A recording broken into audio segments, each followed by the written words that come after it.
Hey guys, what's up? So it's your bro JMX King Moto.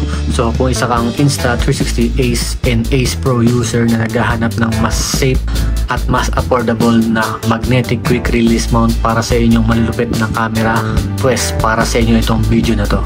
So huwag kayong aalis guys, dyan lang kayo.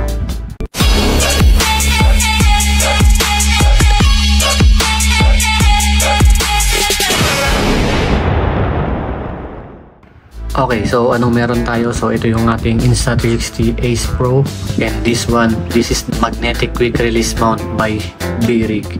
Ito naman, ito yung libreng magnetic quick release mount by Ace Pro. Tanggalin muna natin to. Kung isa ka sa mga naghahanap ng mas safe and affordable na quick release mount, kasi itong libreng kasama ni Ace Pro, parang alanganin ako rito. Kaya naghanap talaga ako ng pwedeng ipamalit sa kanya na mas matibay, kasi feeling ko dito parang kakawala yung camera natin. May nabasa na rin ako sa Insta360 group na nawala ng Ace Pro camera kasi nga bumigay dito sa quick release mount, diba? Literal na quick release mount, mabilis na wala. Alright guys, so unbox na natin to. Ano to? Mga accessories. Oops, libreng padding. Okay, ito yung kanyang magnetic quick release mount. Wala na ba?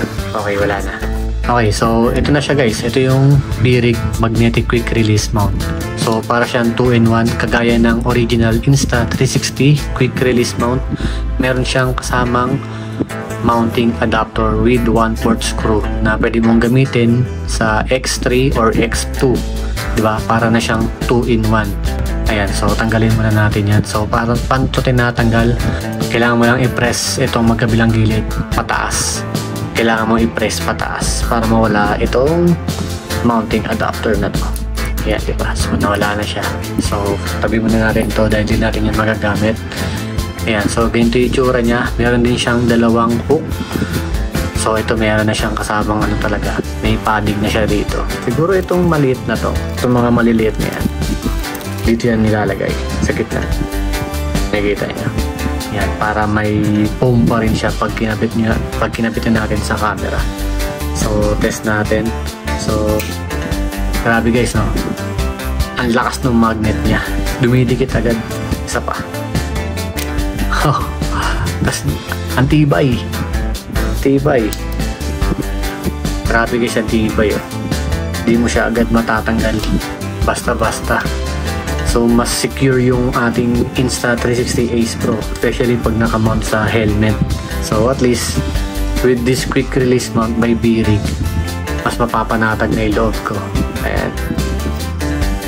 Okay. Okay guys, so test naman natin habang nakakabit sa helmet. So yan guys, nakakabit na dito sa ating helmet chin mount yung ating B-Rig quick release mount. So tatry naman natin ikabit itong ating Insta360 Ace Pro.